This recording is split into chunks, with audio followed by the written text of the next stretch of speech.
we have came together with Langholm is part of a district with Hughes and Westerkirk, or the Benty as we know it. And our schools are linked with Canonby and its district. So it's two different community councils and two areas, as you can see for the maps there. But our schools are one cluster, and a lot of what we do as a community is joint, it's linked. So we have decided to come together under one place plan. So we've not taken a backward step, but it's held us up slightly in that we're now having to go out into the Canonby community and do all the consultations, etc., again, which I'm sure you've all done. As you can see where we are, we're very close to the border in Langholm. And Canonby is actually the first village, and then we are close behind it over the border. So we're right between Carlisle in Cumbria and Hawick in the Scottish borders, up near yourselves, obviously. But between Cumbria and the borders is 18 miles of Dumfries and Galloway. And basically, to be perfectly honest, that whole stretch of the A7 will come under our place plan, more or less, because that is Canonby District and Langholm and its districts. And smack bang in the middle, we have the Taras Valley Nature Reserve, which, as you will all know, I'm sure has been the largest community land buyout in Scotland. So there's an awful lot for us to manage. So we're working very closely with Langholm Initiative and Taras Valley on putting this place plan together. We've got a lot going for us in Langholm, Canonby and Esdale, in that we are, of course, an area of incredible natural beauty and resources. We have launched a local Langholm brand. We now have a textile hub through Creation Mill, which is bringing textiles back to the town. Langholm was the place for textiles way back in the day. We've been a borough for 400 years. Of course, we can boast the first man in the moon, home of the Armstrong clan, and we've just recently signed a kinship agreement with Wapakoneta, where Neil Armstrong came from. We're on the coast-to-coast cycle route. We have the Buccleuch Centre, which is one of the more prominent arts venues in the region. And we've over 70 different volunteer clubs, from sports clubs, including the oldest rugby club in Scotland. We've got to girls football, all of our clubs which are family orientated, second oldest town band. We've got 3 other bands. And of course, we have our common riding, which is over 200 years old, which is now emulated by Langholm Play Care, our local childcare facility, who do their own common riding, and that's now came onto the common riding calendar as an official. And we are very lucky in that we still have a local cottage hospital and day centre. However, our disadvantages are mainly transport, and this is what's came up as one of our main themes. We've got no connectivity at all to the hospitals. So it's an 80-mile round trip for us to hospitals. I'm back and forward with my daughter at the moment on a weekly basis. If I had to rely on buses, I would have to leave one day and come home the next to get to a 5-minute appointment. We have our connectivity with the colleges, both Borders College and Dumfries and Galloway College, is diminishing because we now can't get pupils there if they're doing it in further education or actually just to start courses through their schoolwork. So transport is a massive problem for us here. And even now, people that work in Carlisle, which is a main employer for us now, the last bus leaves at 10 to 6 at night, so you can't work late. If you do, you're walking home. A lot of long-running family businesses have just disappeared from Langholm. The Edinburgh Woolen Mill, Border Fine Arts. So that's a lot of jobs that have gone with it. We've got an ageing population, which has a knock-on effect with our housing issue, which is our one of our main priorities, lack of affordable housing. We've got an awful lot of derelict sites and buildings in the town, but most of these are under private ownership. So that is one of our main priorities, and we're engaging with some of these landlords trying to see if we can move forward. And of course, you have older people that have no care facilities, so we don't have any social housing, we don't have any extra care housing. There is a project at the Murtham, but that's been stalled now because it's one of Lorburn's. And we were hoping that was going to free up at least 50 homes in the town. So you've got basically one person living in a 3 or 4 bedroomed house, basically locked in, and young people are moving out the town just to get accommodation. So one of our main priorities is trying to work with some of these landlords. We have set up a community forum and a business forum. So the community forum is fantastic, and actually it's through the community forum that we're trying to progress as much of the place plan as possible. Our community forum consists of businesses in the town, the schools are involved with it, Taras Valley Nature Reserve's involved with it, Creation Mill, who's sort of bringing the textiles back, the Langholm and Lochalsh Water Caravan and Camping Park was re-established last year. They're involved with it. Excel Youth Project, so they have work on employability with young people in the town, and also we do youth cafes. I volunteer with them as well, so working with them very close links with the school partnership, Langholm Play Care, employers in the town. We all come together and we meet every couple of months, and it's a safe space where we bash out ideas, and we share ideas, and we're now coming together to go for funding opportunities, things like that, showing that we are working together as a community, and that's opened an awful lot of other doors to us. With all small communities, we have a few problems in that there's 1 or 2 groups that just don't want to come to the board. The other way we get people on board is basically if there's an opening of an envelope, we are at it. And we are talking to people about place plan. We are talking to people about the community plan, their aspirations, their dreams, what we can do together. And that's actually opened a lot of doors for us. We go everything from mother and toddler groups to the day centre. So we're covering every age group. We do assemblies at the school and workshops at the school, all levels, primary and academy. And so we've brought some of those young people in onto our community forum now as well. So the young people's voices are being heard. We are working with the NHS closely now. We've established a collaborative with the NHS Health and Social Care. So we meet with them once a month. Our main priority is, although we still have the Thomas Folk Hospital, our little cottage hospital, all our services were taken away during COVID and none of them have come back. So we are working with them to just reinstate services, and I'm pleased to say as of this week we've managed to get physiotherapy back once a month to start with, but at least people then, they will travel for one appointment if it means they can get another one locally. Third sector have been very useful to us in opening up communication trains with other trusts, other developments, other regions about how they're taking things forward. And we've also got the Castleholm Community Trust. We've got another chance to take some more land on in Langholm and develop it, but that's more on the leisure side of things. Our main priorities are our housing, careers, keeping young people in the town, but as I'm sure you all know, we're waiting on one domino to drop, because if you get the jobs for them, then you haven't got the houses for them. We recently had a local careers fair, and by local, we went to anyone within travelling distance of the town. So Gretna, Longtown, Armstrong's at Longtown, a few from the out sort of nearer our side from Carlisle, right the way in the region, the wind farms, the forestry, and it was a roaring success. We dragged parents in as well off the street, and young people didn't realise how many opportunities were on their doorstep. And we've actually already got 3 apprenticeships that came from that, with many more in the pipeline. We've got Hilltop Leaf, which is, well, we call it the cannabis farm, but it's pharmaceutical cannabis, which is opening up not far from us. So eventually that's going to bring in a lot more jobs. It's starting to, but again, the housing's an issue.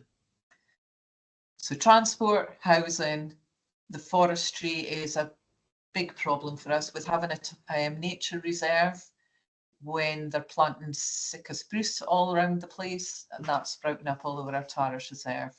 We're also going to be working on active travel, because obviously walking, cycling, Langholm and Canonbie are a massive place full of natural resources, and we've already got some walking routes and cycling routes. We've got 3 rivers, so we're wanting to capitalise on that. We have we're in the process of a community asset transfer of Langholm Primary School, which will become a hub, hopefully with a couple of little houses in there as well. But that will be the home of where we can bring a lot of these social and healthcare issues back. We've brought citizens' advice back to the town. We're doing Login and Connect, which is over all the ages. Our young people at the school, we have trained them to help people do anything from set up a smart TV to do online shopping or to actually get online and start learning. We're working on an education hub so we can link in with the colleges. So that'll be with Dumfries and Borders College. So what we're basically doing is all the projects, we're trying to find homes to bring them together. So all the aspects of our community plan do fall under our place plan. How do we prioritise? It's very, very difficult because everything we're doing needs to be done. So what we're doing is we're putting it into sections. So you've got your health and social care side, but that includes your transport, that includes your community housing. Actually, we're finding everything is very interlinked. But what we have got going is we are constantly talking to members of the public. We've never let up with our community engagement. We continue to do that. We continue to go out to groups. We have open days, we have open nights, we do online sessions. We got the agricultural show, the flower show, and basically, like I said, if there's an opening of an envelope, we're there talking to people. And actually, the main themes of our community plan are still the themes that our community want to see brought forward in the place plan. We also brought the members of the community groups together to meet with SEPA, because actually a lot of what we're doing will depend on whether SEPA say yes or no. And we've found that a lot of places where we're on Three Rivers, we get flooded off the hill.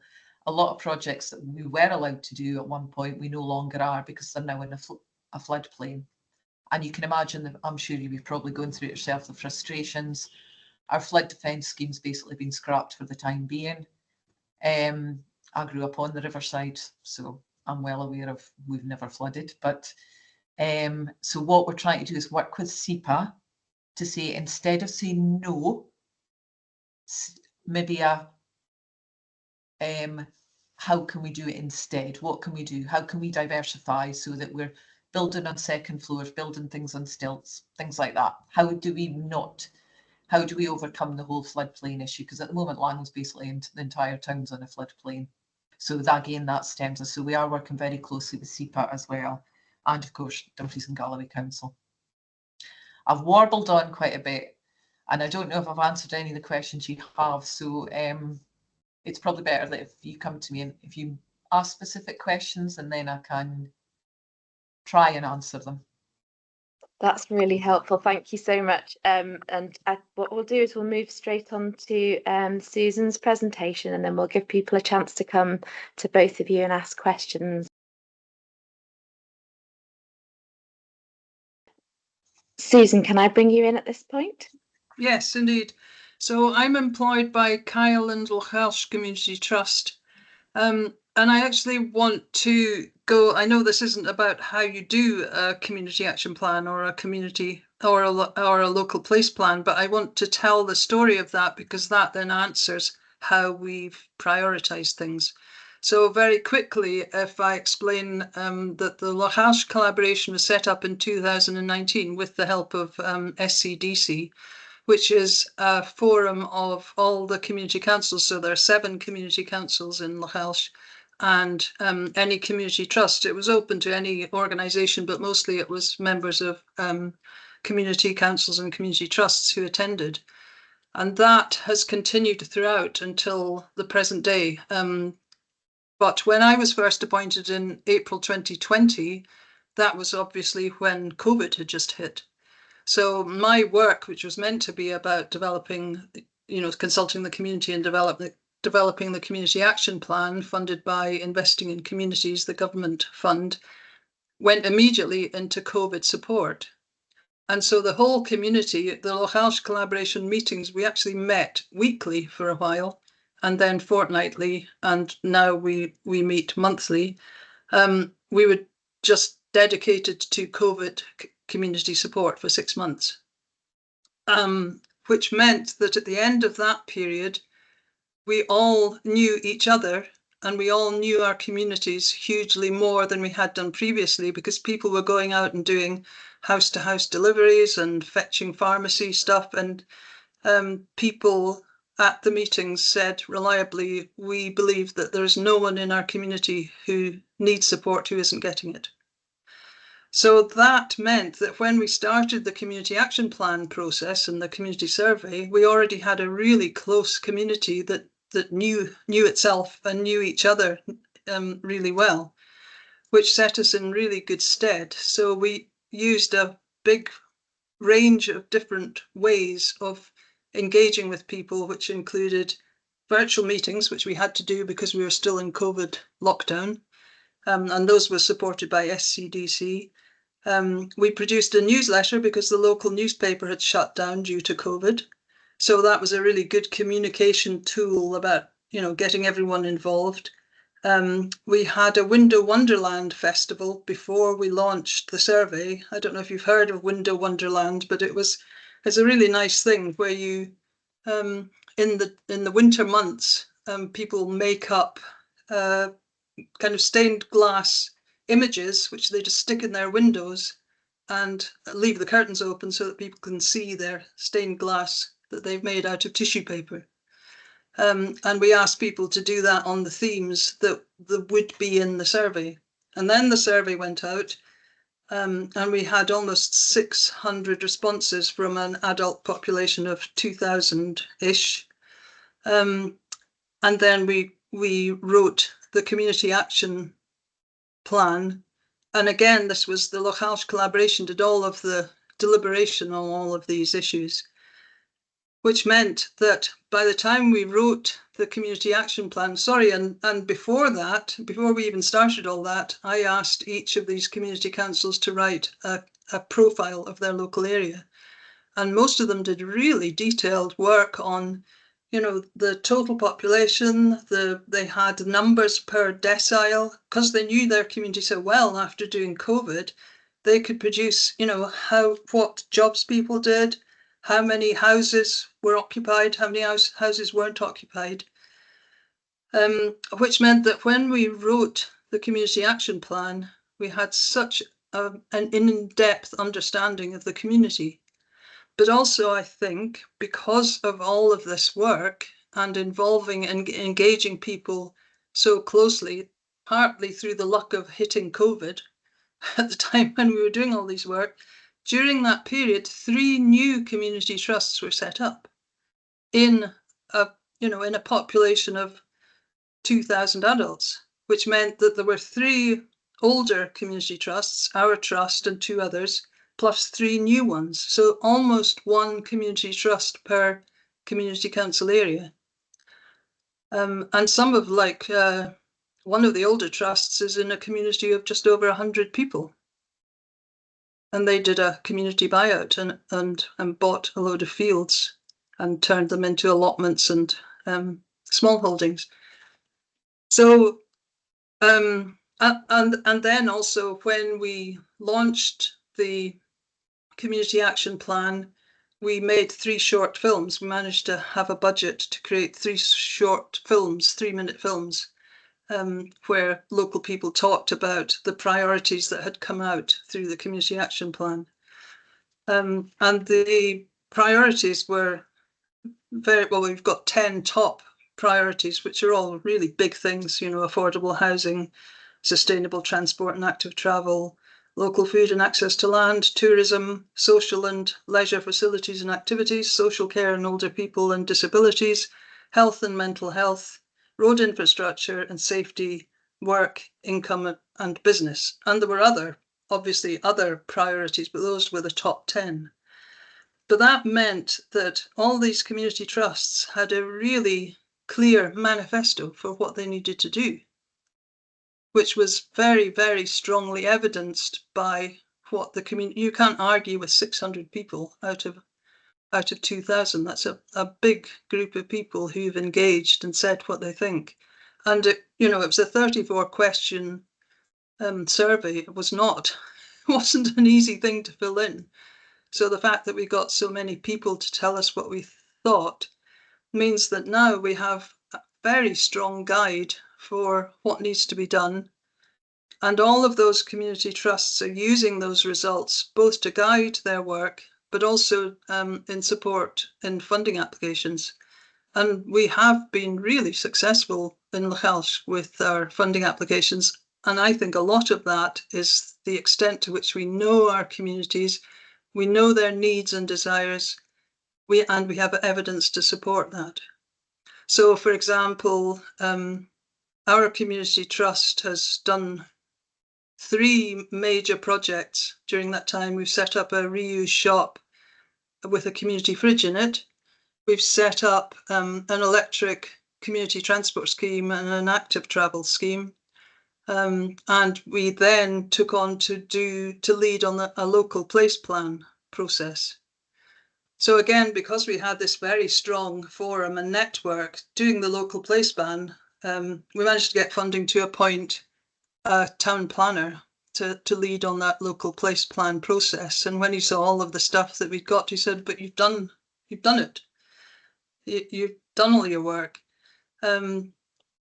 So our trust has been doing a lot of stuff. And another community trust that was only launched, I remember getting the email from them. They emailed me and said, "We want to take over what used to be the local shop and post office because the person who owned it has died. And how do we do it? What do we do?" So I just gave them some pointers about how you set up a community trust and to go to the Scottish Land Fund for advice. And they now own it. And they've got funding from the, that UK-wide fund, what's it called? Community Ownership Fund. They were one in the first round. They were successful, Dornier District Community Trust. So they've gone in a really short space of time from saying, "How do you set up a community trust?"